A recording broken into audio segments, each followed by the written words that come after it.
안녕하십니까. 신의 한수의 신혜식입니다. 냉면이 목구멍에 넘어가냐?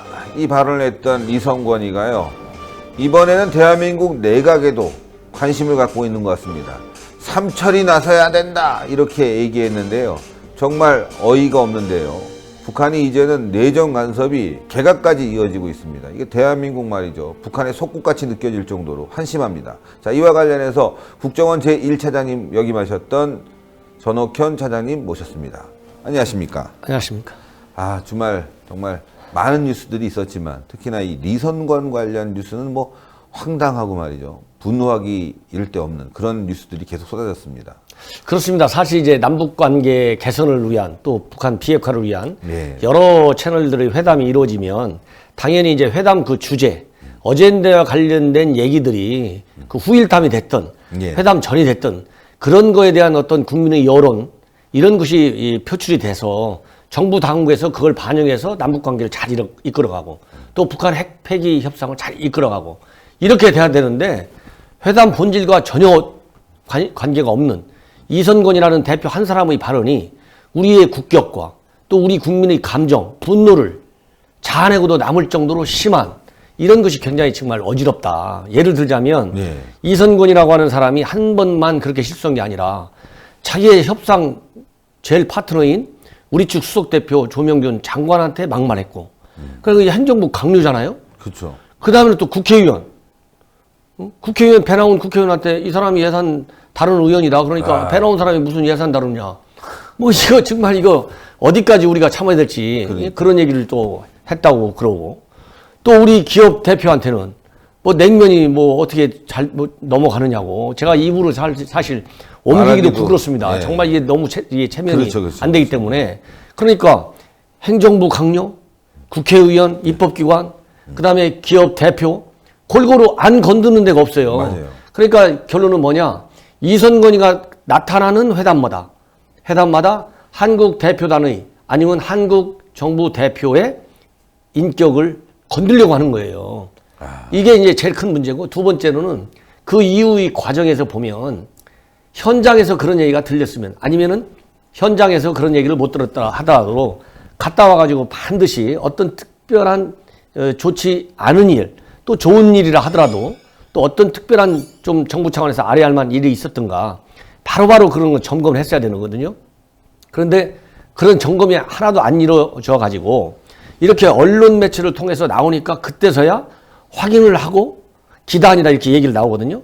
그러면 그 내용이 사실 그 막말하는 것이 진짜다 아니다 하는 과정에서 이 관계자들의 얘기를 보면 너무 지나치게 이 대표의 발언을 너무 쉽게 얘기해서 물타기, 이게 덮으려고 그런다. 이런 게 강해요. 이제 그런데 상당히 좀 문제가 있지 않을까. 그래서 지금 우리 국민들이 분노하고, 아까 말씀드린 대로 우리 언론들이 오늘은 이제 잠잠해지겠지 했는데 계속 특별해갖고 이래서는 안 된다 이렇게 나오고 있거든요. 그래서 제 생각은 그렇습니다. 여러 가지 이제 방법이 있겠지만은 기본적으로 그 사실관계가 이제 명확히 확인이 되면 대표 교체도 당당하게 요구를 해야죠. 그렇죠. 요구를 해야 되고, 제가 보기에는 아니땐 굴뚝에 연기 나랴. 맞습니다. 이런 식으로 뭔가 말을 한 건 사실이에요. 어떤 의도를 갖고 있었느냐, 요거는 이제 앞뒤 문맥을 잘 재야 되겠지만은 일단 그런 말을 한 건 사실이거든요. 그렇다고 본다면 이거는 이 정상적인 국가 간의 회담에서 나올 수 없는, 인내하기가 어려운 그런 그 모욕적인 언사지 않습니까? 그렇기 때문에 지금 정부 당국에서는 연내에 이런 그 남북 정상 간에 합의한 내용대로 김정은이의 연내 답방, 이런 거를 계획대로 차질 없이 밀고 가겠다는 게 방침으로 지금 알려지고 있어요. 그렇다면 제가 보기에 과거에도 북한 대표들이 저렇게 막말하고 회담을 잘못해갖고 교체를 한 적이 있습니다. 그렇기 때문에 김정은, 말하자면 위원장의 자격을 달고 와가지고 우리 국민들한테 뭐 대대적인 환영받기는 어렵겠지만은 그래도 뭐 옛날 김영철 왔을 때 같이 강력한 반대 시위, 이런 불미스러운 그런 소요, 이런 것이 안 일어나면 제가 보기에는 김정은이가 알아서 이선건이의 회담 대표 자격을 바꾸고 오는 게 좋겠다. 깨끗하게 정리하고. 깨끗하게.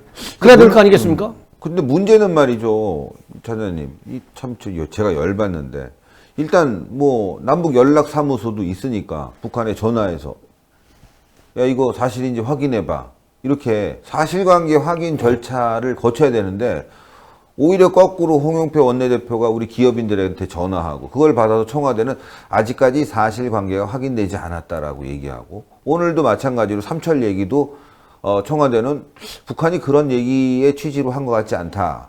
북한이 얘기하는 발언이 세서 그렇지 의도는 그런 것이 아니다라고 물을 타고 있거든요. 이게 문제예요. 사실 확인을 안 하고 오히려 말이죠. 계속 언론들에게 물을 타고 이걸 또 뭐 가짜뉴스로 덮으려고 하는 건지 몰라도 말이죠. 청와대는 거의 뭐 김정은 바라기처럼 돼버렸습니다. 그러니까 이제 중요한 것은 제가 보기에 그런 것 같아요. 북한이 지금 수세에 몰려 있습니다. 왜 수세에 몰려 있냐면 기본적으로 이제 비핵화 약속을 했다고 하잖아요. 예. 구두로까지 또 얘기했습니다. 그러면은 김정은이가 말하는 비핵화는 우리 국민들이 국제사회가 미국 정부가 얘기하는 비핵화가 달라요. 김정은이는 한반도, 조선반도, 한반도에서 북한 핵뿐만 아니라 미국이 훈련 때 갖고 다니는 그런 핵무기 이런 것도 아예 들어오지 말라. 예. 핵무기를 동원해서 훈련도 하지 말라. 이런 핵 위협까지도 다 포괄적으로 다루는 거거든요. 예, 이러다 보니까 지금 말하자면 미국하고 이제 핵 협상을 하고 있잖아요. 근데 본래 1차 정상회담 할 때까지 또 한 직후까지 트럼프가 김정은이 생각대로 잘 따라왔어요. 예. 근데 따라가다 보니까 이제 트럼프 입장에서도 이거 아닌 것 같거든요. 그러니까 트럼프가 지금 쪼이고 있어요. 제재 절대 못 풀어. 검증 때까지 절대 못 풀어. 예. 반드시 비핵화를 해야 돼. 그리고 확인이 돼야 돼. 검증까지. 그래야 제재를 풀겠어. 이렇게 세게 나오니까 김정은이 수세에 몰려 있잖아요. 그러다 보니까 김정은이가 어떤 꾀를 냈느냐. 제가 보기에는 이제 한국을 좀 말하자면 자기 손아귀에 넣고 흔들어야 되겠다. 그래서 김정은이에게는 민족 공조의 틀 속에 한국이 완전히 들어와서 그야말로 미국과 남북한이 공동으로 대응하는 모양새를 취하게 해야 되겠다. 예. 그러다 보니까 핵 문제 가지고 흔들기는 어렵잖아요. 예. 지금 왜냐하면 미국한테 자기네가 지금 흔들리고 몰리고 있는 상황인데 그리고 핵 문제는 시종일관 우리 한국 정부는 얘기 안 해. 미국만 얘기할 거야. 이게 이제 북한의 기본 입장이지 않습니까? 예. 그러다 보니까 회담은 외적인 이렇게 이선곤의 막말이라든가 다른 뭐 그동안에 남북 그 공동연락사무소 소장 그 회담도 한 2주간 안 했다는 거 아니겠어요? 네. 지난주에서 처음 했다는 거 아닙니까? 이렇게 회담을 매주 한 번씩 하기로 아주 합의를 해놨는데도 불구하고 아무 말 없이 안 나타나고 또 회담장에서는 이렇게 막말로 하고 이래가지고 한국 정부를 불안하게 하는 거예요. 좀 초조하게 하는 거예요. 초조하게. 이게 북한이 왜 이러지? 이렇게 한국 정부 대표단의 길을 꺾는 겁니다. 이런 무시하는 태도. 이래서 우리가 볼 때는 아까 얘기한 대로 좀 강력한 원칙, 회담 매너, 회담의 예의 범죄를 지키기에 북한한테 촉구 아니면은 단단한 그 우리의 입장을 우리가 더 이상 이런 거는 용납할 수 없다. 이런 거를 강력한 입장을 전달해야 됩니다. 왜냐하면 우리나라도 그런데 네. 하물며 북한에서는요 회담 대표가 나오잖아요. 네. 그러면은 거기 인사말까지도 김정은이 결재를 안 받고 나올 수가 없어요. 맞아요. 왜냐하면 이선건이가 그냥 뭐 민간인 어디 뭐 아하. 외무성 산하연구소장이 아니고 그렇죠. 조평통 위원장이에요. 조평통은 말 한마디에 그냥 뭐가지 날라가죠. 그렇죠. 조평통 위원장은 한국 관계를 다스리는 제일 중요한 기관 중에 하나입니다. 네. 예, 통전부와 조평통이 제일 중요한 기관이거든요. 그리고 조평통 의상이 막강합니다. 그 대표가 강력군 회담의 대표로 나와서 회담을 하는데 모든 시나리오를 김정은한테 다 보고 와요. 그러면은 막말 예를 들어서 냉면 순간에 생각해서 할 수도 있지만 이 냉면 발언을 잘못하면 또 뭐 삼철 이런 얘기를 잘못하면 남북관계가 어떻게 될까? 또 우리 한국 국민들이 뭐라고 반응할까? 이게 간단치 않은 문제지 않습니까? 이거를 갖다가 이선건이가 혼자 그냥 부지불식간에 말한다? 생각하기 어렵습니다. 잘못하면 날아가거든요. 그렇죠. 김정은이 연설할 때 졸다가도 날아간 사람이 한두 명이 아니잖아요. 맞습니다. 그걸 이성훈이가 모르겠어요? 그래서 회담 전략, 인사말 하나까지 전부 김정은이한테 보고하고 내려옵니다. 그렇기 때문에 이 내용은 이번 막말 소동은 이게 사실이라면 의도가 어떻게 됐든지 간에 반드시 페이퍼로 김정은이한테 결재를 받고 내려온 게 확실하다. 그런 측면에서 반드시 우리 정부 차원에서 강력하게 이의제기 항의를 하고 사과도 받고 그리고 이 진위 여부를 정확히 판명이 딱 되면 이선군이 김정은이 답방하기 전에 깔끔하게 정리하고 내려와라. 그래야 우리가 우리 뜻대로 우리 대통령이 북한 갔을 때 받은 수준의 환영 그런 분위기를 우리가 만든다. 안 그러면 어렵다. 이거를 확실하게 전달하는 게 좋겠다. 정말 화가 나는 게 이번에 또 내각 또 개각에 참여하려고 그랬는지 몰라도 인사들을 찝었어요. 삼철, 양정철, 뭐 전해철, 또 누군지 생각이 안 납니다. 하여튼 삼철을 찍었는데 이 삼철 소개도 해주시고요. 왜 그랬을까? 이 사람들이 뭐 청와대에서 일했으니까 이 사람들이 있으면 더 부드럽게 돌아갈 것이다. 뭐 이런 걸 판단하는 건지, 아니면 하여튼 문재인 정부에게 떠보는 건지, 너네들이 내가 요구하는 사람들 바꾸는지 보려고 이렇게 떠보는 건지 삼철을 거론했단 말이죠. 그러니까 이제 북한은요, 과거나 지금은 이제 더 하겠죠. 우리 국내 정세를, 왜냐면 우리는 정말 100% 언론의 자유가 있잖아요. 네. 언론에 온갖 안 나오는 게 없잖아요. 그렇기 때문에 이 언론을 통해서 또 자기네가 가지고 있는 대남 전선, 대남 그런 말하자면 정보망을 통해서 우리 국내 정세를 아주 속속들이 다 꿰차고 있어요. 그렇기 때문에 삼철하면 우리 국민들도 다 알지 않습니까? 전해철. 이제 예를 들면 전해철, 양정철, 이호철 이런 분들이 이제 삼철이라고 하는데 이분들이 이제 뭐 친문계 인사다. 이 정도는 다 알 거 아니겠습니까? 그러니까 이분들이 어디서 어떤 일을 하는가 이런 걸 다 보고 있겠죠. 그래서 이분들이 어떻게 가면 이것을 자기네들 입장에서는 남북 관계에 어떻게 도움이 될 건지 또 도움이 안 될 건지 이런 거를 판단하거든요. 그러면 이제 자기네들이 볼 때 도움이 안 될 것 같으면 어떻게 해야 도움이 되는지, 도움이 될 것 같으면 더 도움이 되게 하는 방법은 뭐가 있는지 이런 걸 연구하거든요. 그래서 북한에서 남북 간의 회담을 할 적에는 회담 대표 한 사람 한 사람의 그런 말과 행동도 굉장히 중요하다. 그래서 그 사람들 옆에 수행하는 사람들이 다 우리 정부가 어떻게 돌아가는지 다 탐문해요. 그렇기 때문에 이제 그런 탐문을 하려고 느닷없이 너무 노골적으로 하면은 말하자면 속내가 드러나잖아요. 이제 그런 걸 감추려고 변죽을 한번 울려주는 거죠. 변죽을 울려줘 갖고 뭐 삼철이 됐든 전옥현이가 됐든 우리 신혜식 대표가 됐든 얘기를 떠나갖고 수행하는 사람들이 이걸 가서 말을 꺼내보니까 요렇게 나오더라. 그럼 이제 그걸 가지고 자기네가 회담 전략이든 아니면 대남 정책이든 요런 데 활용한다. 그래서 북한 당국은 이렇게 회담이 있을 때는 쉽게 얘기해서 우리 국내 정세 이런 거를 파악할 수 있는 가장 좋은 호기로 알고 활용하려고 들린다. 그래서 이렇게 굵직굵직한 인물들에 대해서 탐문하고 깊숙이 물어보고 한번 떠보는 거예요. 그럼 일단 개각 계획에 대해서 뭐 얘기가 많이 흘러나오고 있어요. 뭐 통일부 장관 얘기도 나오고 또 경제부총리 얘기도 나오고 지금 개각이 지금 단행되기 직전에 와 있는데 개각 얘기 조금 더 하면서 북한이 왜 이렇게 이제 간섭하고 있는지를 좀 알아보고 싶은데요. 이번 개각은 뭐 중폭 개각이 될까요? 아니면 소폭 개각이 될까요? 지금 이제 언론에 나오는 걸 보면 이번 이제 개각 문제가 이제 시기적으로 보면 일단 현 정부가 들어선 지 1년 반이 넘어갔어요. 그러면 그동안에 이제 강요 정무직들, 이런 분들이 한 1년 반에서 2년 사이에 많이 교체되기 때문에 이제 교체의 시기가 온 거 아니냐. 이런 얘기가 물리면서 시기적으로 지금 경제가 굉장히 나쁘지 않습니까? 그래서 소득 주도 성장이 지금 효과를 못 거두고 있다. 이 정책은 잘못된 거다. 이런 비판 여론이 올라오면서 정책 책임자인, 경제 실정의 책임자인 두 사람, 즉 장하성 실장과 김동연 기획재정부 장관이 책임을 져야 되는 거 아니냐. 그래가지고 뭐 그 후임자 인선 문제가 이제 다 노출이 됐잖아요. 그러다 보니까 이 두 사람을 바꿔버리면 우리가 소득주도 성장을 제대로 밀고 나간다. 그리고 이 소득주도 성장이 내년쯤이면 이제 효과를 발휘해서 경제를 다시 성장하는 그런 국면으로 바꿔놓을 수 있다. 이런 정부가 지금 자신을 하고 있어요. 그러고 있는데 사람을 바꿔버리니까 이거 그러면 정부가 정책 잘못됐다고 하는 거 아니냐. 그렇죠. 이런 비판이 나올 우려가 있기 때문에 두 명만 바꿀 게 아니라 아까 얘기한 대로 임기도 이제 1년 반 이상씩 했으니까 이때 여러 명을 같이 바꿔서 자연스럽게 개각을 하는 걸로 이렇게 말하자면 정부 정책이 잘못돼 갖고 사람이 잘못해서 그런 게 아니라 바꾸는 게 아니고 이제 때가 됐으니까 개각할 때가 됐으니까 또 연말도 됐고 그래서 바꾸는 거다. 이렇게 좀 모양새를 좋게 하려고 이제 그런 측면이 있고 마지막으로 이제 하나가 더 덧붙이자면 2020년도 4월이면 이제 총선이 있어요. 그래서 총선이 이제 1년 한 뭐 반도 안 남았잖아요. 이러다 보니까 지금 현재 청와대라든가 정부 부처에서 일하고 있는 분들 중에 총선에 나오려고 하는 사람들이 많이 있다고 합니다. 그렇죠. 이 사람들을 지금부터는 이제 풀어줘야 가서 지역구 관리를 할 거 아니냐. 그래서 이때 다 묻어서 같이 하자.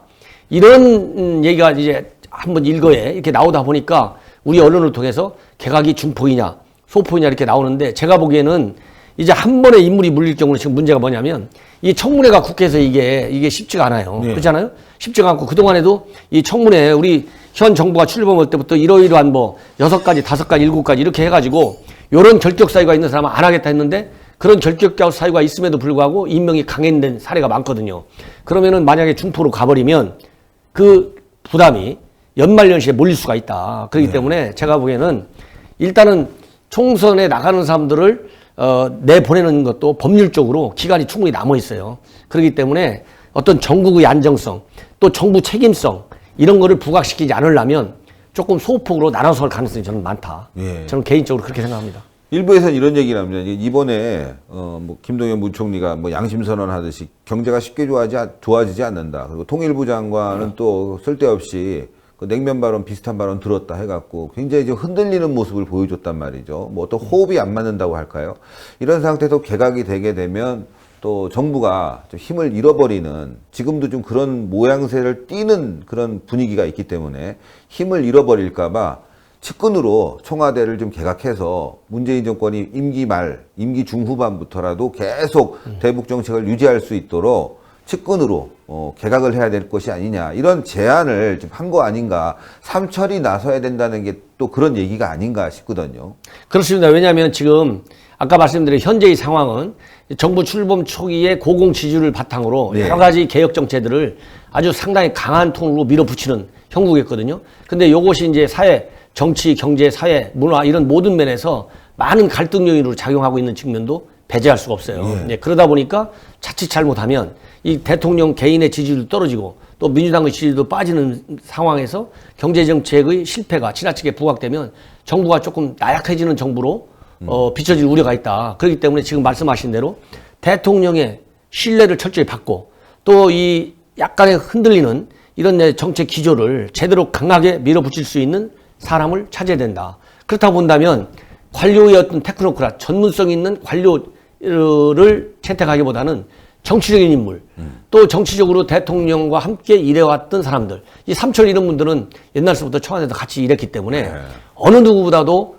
강력한 대통령의 정책을 충분히 이해하고 또 강력하게 밀어붙일 수 있는 힘과 능력을 가지고 있어요. 그리고 또 젊은 분들이고 그랬기 때문에 이렇게 단순한 전문성만을 가지고 있는 테크노크рат보다는 정무적인 감각이 전문성보다는 상위에 전문성보다는 더 훨씬 정무 감각을 뛰어나게 가지고 있는 사람들을 발탁해가지고 힘을 갖춘 내각, 힘을 가지고 있는 청와대 요렇게 갈 확률은 충분히 있습니다. 근데 그거를 북한에서 이렇게 코치를 했다는 게 지금 막말 사이에 섞여서 그렇지 이게 굉장히 지금 키포인트란 말이죠. 북한이 봤을 때도 지금 문재인 정권이 흔들리는 듯한 모습을 보이니까 야 우리처럼 집권 체제로 같이라.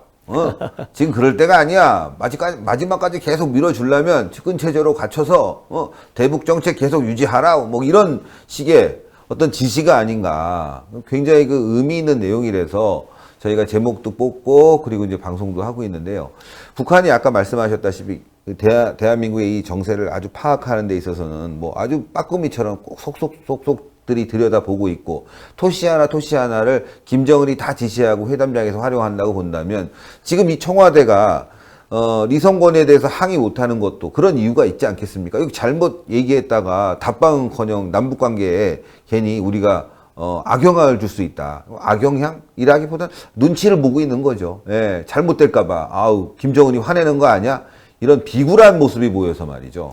그러니까 지금 이제 북한이 나오는 전략이 바로 이제 김정은 입장에서는 지금 현 정부가 옛날 왜냐하면 보수당 정부에서는 남북 대화도 잘 안 됐잖아요. 지금은 대화가 아주 다방면적으로 지나치게 과속을 우려할 정도로 엄청 많이 지금 이 관계의 변화가 이루어지고 있거든요. 김정은 입장에서는 정부도 흔들고 싶은 거예요. 아까 얘기한 대로 정부를 흔들어야 이 정부가 힘이 빠져야 김정은이가 의도하는 대로 갖고 가야 쉽다. 이렇게 김정은이는 판단하는 거거든요. 그렇기 때문에 일단 김정은 입장에는 정부를 흔드는 판으로 간다. 흔들고 싶어 해가지고 한미 이간을 시키는 거거든요. 거기에 중요한 수단 하나가 이제 제가 보면 2개예요. 제재. 미국 엄청 요새 욕하잖아요. 그렇죠. 예? 미국 욕해요. 제재를 빨리 풀어. 이렇게 욕하고 또 하나는 뭐냐. 자유한국당이 지금 현 정부의 대북정책, 대북전략을 굉장히 비판하고 있잖아요. 그러니까 자유한국당 이거 없어져야 된다. 자유한국당 아주 못됐다. 이래갖고 또 자유한국당을 엄청 욕해요. 이런 것이 말하자면 김정은이가 뜻하는 대로 한국 정부와 정치 환경을 끌고 가고 싶은 거예요. 그렇죠. 이런 것이 다 일종의 통전 전략의 한 측면이거든요. 이런 거를 우리 정부가 저는 잘 알고 있어야 되고 또 상당히 잘 알고 있을 거다. 그렇기 때문에 제재 문제가 됐든 또 우리 보수 계층 또 보수 정당에 대한 비판이 됐든 이런 거를 우리 정부 입장에서는 북한이 왜 그러는지 그 의도를 정확히 파악해서 거기에 흔들리지 않게, 즉 우리 국내 정국이 남남 갈등이잖아요. 말하자면 네. 보수 대 진보의 네. 갈등.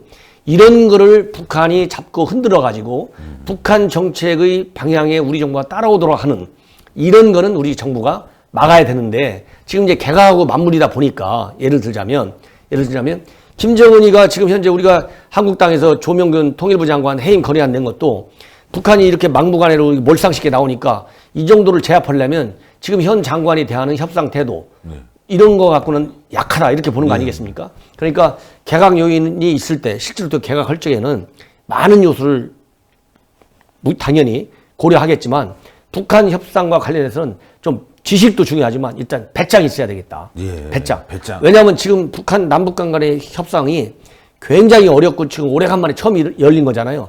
그러니까 한 군데서 약점이 노출돼 가지고 북한한테 밀리기 시작하면 감당할 수가 없어요. 예. 그래서 좀 강한 배짱 그리고 현장 임기응변 능력 특히 임기응변 이거를 갖춘 사람으로 하는 것만이 우리가 앞으로 계속될 남북 협상에서 우리 페이스, 우리 포지션을 잃지 않고 확실하게 밀고 나갈 수 있는 여건을 만들 수 있다. 저는 그렇게 봅니다. 예, 아유, 너무너무 감사드립니다. 또 2부에서 또 지금 미북 관계가 굉장히 지금 미묘하게 흐르고 있기 때문에 그것도 말씀 들어보겠습니다. 감사합니다. 감사합니다. 아이고, 시청자 여러분, 이거 뭐, 대한민국 이거 어쩌다가 이런 상황이 됐는지 말이죠. 북한에 거의 다 넘어간 것 같습니다. 그래도 대한민국 지켜야 되겠죠? 대한민국 지키는 길 여러 가지가 있는데요. 여러분들 적극적으로 애국 세력 모임에 나가시고요. 또 주변에 많이 알리시고 또 신의 한 수를 구독하시는 거. 그리고 주변에 많이 퍼뜨리는 것. 이게 뭐 다 총체적으로 대한민국 살릴 수 있는 길입니다. 다시 한번 말씀드리면 동그랗게 올라가는 구독 버튼 꼭 눌러주시고요. 안 누르신 분들은 꼭 누르셔야 됩니다. 그리고 추천 버튼 모든 분들이 눌러주시면 신의 한 수와 함께 대한민국 지키는 길로 갈 수 있습니다. 자, 그러면요. 잠시 후 또 2부에 다시 뵙겠습니다. 여러분들 대단히 감사합니다.